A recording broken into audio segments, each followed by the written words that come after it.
प्यारे बहन भाइयों, ये इतनी दर्दनाक कहानी है कि मैं आपसे ये नहीं कहूँगा कि आप इसको लाइक करें, आप इस पे कमेंट करें, आप शेयर करें और आप मेरे चैनल को सब्सक्राइब करें। बस मैं आपसे इतना ज़रूर कहूँगा कि प्लीज़ खुदा के लिए छोटू बच्चों पर रहम किया करें और ख़ासकर मुसाफिर बच्चों का और गरीब बच्चों का ख्याल किया करें। आप इस तरह ना करें जिस तरह इस मलून ने किया।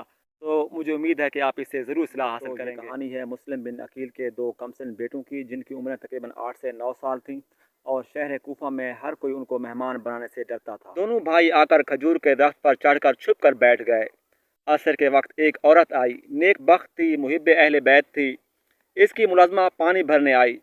जब पानी भरने लगी तो शहजादों का साया पानी पर पड़ा। पानी में इनका साया चांद की मानद चमक रहा था। इसने सर उठाकर पूछा, बच्चों आप कौन लोग हैं? फरमाया, हम मुस्लिम के बेटे हैं। औरत ने कहा, नीचे आ जाओ, मेरी मालका आपके इंतज़ार में है। बच्चे नीचे उतरे और उसके साथ घर चले गए। जब इसके घर पहुंचे तो मालका ने अपने हाथों से इनके कपड़े धोए, खातिर तवाज़ा की, नहलाया, खिदमत की और अपने एतकाद की हर मुमकिन तस्कीन की। इसका शौहर हरामज़ादा था। वो सारा दिन हज़रत मुस्लिम बिन अकील के बेटों की तलाश में फिरता रहा, क्योंकि इब्न ज़ियाद ने आम ऐलान किया था, जो मुस्लिम के दोनों बेटों को लाएगा इसे इनाम दिया जाएगा। बहन भाइयों, जो साहब औलाद हैं वो ज़रा जिगर पर हाथ रख कर सुने। रात बहुत बीत गई। मलून तलाश कर कर के थक कर घर पहुंचा। दरवाजे पर दस्तक दी। बीवी ने पूछा, कौन? प्यारे बहन भाइयों, जब इस मलून ने दरवाजे पर दस्तक दी तो इसकी बीवी ने पूछा, कौन है? जवाब मिला, मैं हूँ, हारिस। बीवी ने कहा, कहाँ फिर रहे हो? तो उसने जवाब दिया, मुस्लिम के दोनों बेटे हाथ से निकल गए हैं। इनाम की खातिर मैंने सारा दिन तलाश करता रहा, मारा मारा फिरता रहा। बीवी कहती है, तुम्हें शर्म नहीं आती, हया नहीं आती, तुम्हें ख़ानदान नबूवत पर रहम नहीं आता? कौन से ख़ानदान पर? इसने कहा, लगता है तुम इनके मुतालिक कुछ जानती हो, कुछ खबर रखती हो। चलो मैं तुम्हें इब्न ज़ियाद के पास ले जाता हूँ। इसने कहा, मैं औरत ज़ात हूँ, मेरा इब्न ज़ियाद से क्या मुकाबला। दूसरी तरफ शहजादों का हाल सुनिए। सोए और फिर एकदम खौफ से बेदार हो गए। फिर दोनों ने एक दूसरे के गले में बाजू डाल दिए, ताकि कम अज़ कम एक दूसरे की खुशबू तो सूंघ लें और एक दूसरे को महसूस तो कर सकें, क्योंकि अंधेरा वहाँ बहुत ज़्यादा था। जब हारिस मलून को सरगोशों की आवाज़ आई तो अपनी बीवी से कहता है, कोठरी में कौन है? उठकर देखो, दरवाज़ा खोलो। बीवी नज़र न आने का बहाना बनाकर लेटी रहती है कि अंधारे में कुछ नज़र नहीं आ रहा। कौन उठकर चिराग जलाए और देखे? मलून कुछ मशकूक सा हो गया। खुद जाकर हुजरे में देखा कि दो मासूम चेहरों वाले बच्चे मौजूद हैं। मलून पूछता है कि बेटा तुम कौन लोग हो? बच्चे खौफ ज़दा थे। कुछ ये ख्याल भी जहन में था कि इसकी बीवी नेक है तो ये भी नेक ही होगा। जवाब दिया, हम मुस्लिम बिन अकील के बेटे हैं।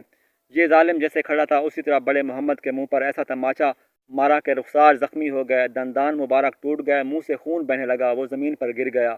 फिर दूसरे बच्चे के मुंह पर थप्पड़ मारा, वो भी ज़मीन पर गिर गए। फिर इसने बच्चों के हाथ पस गर्दन बांध कर इन्हें एक सतून के साथ बांध दिया और पूरी रात मासूम बच्चे पस गर्दन इस हालत में खड़े रहे। सुबह हुई, ये मलून आया, तलवार हाथ में थी।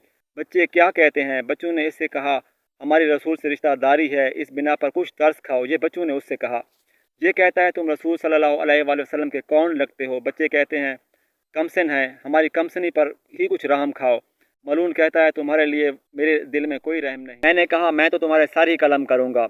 और क्या कहा? वो फरमाते थे कि अपने ज़ियाद के पास हमें ज़िंदा ले जाओ।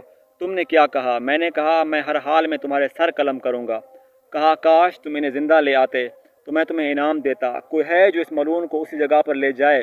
तो इनमें से एक शख्स बैठा था, तो उसने हुक्म की तामीर की और इसको दरिया पर ले गया और इसको एक तलवार मारी गर्दन पर, तो इसका सर कट कर दरिया में चला गया। तो दरिया ने उसके सर को बाहर फेंक दिया। दूसरी मरतबा इसके सर को दरिया में फेंका गया, तो दूसरी मरतबा भी दरिया ने इसके सर को बाहर। इसकी लाश को कबूल ना किया तो लकड़ियां मंगवाकर आग से जलाया। इसकी लाश को हवा आई और वो राख के ढेर को उड़ा कर ले गई। प्यारे बहन भाइयों, ये इतनी दर्दनाक कहानी है कि मैं आपसे ये नहीं कहूँगा कि आप इसको लाइक करें, आप इस पर कमेंट करें, आप शेयर करें और आप मेरे चैनल को सब्सक्राइब करें। बस मैं आपसे इतना ज़रूर कहूँगा कि प्लीज़ खुदा के लिए छोटू बच्चों पर रहम किया करें और ख़ासकर मुसाफिर बच्चों का और गरीब बच्चों का ख्याल किया करें। आप इस तरह ना करें जिस तरह इस मलून ने किया। तो मुझे उम्मीद है कि आप इससे ज़रूर इस्लाह हासिल करेंगे।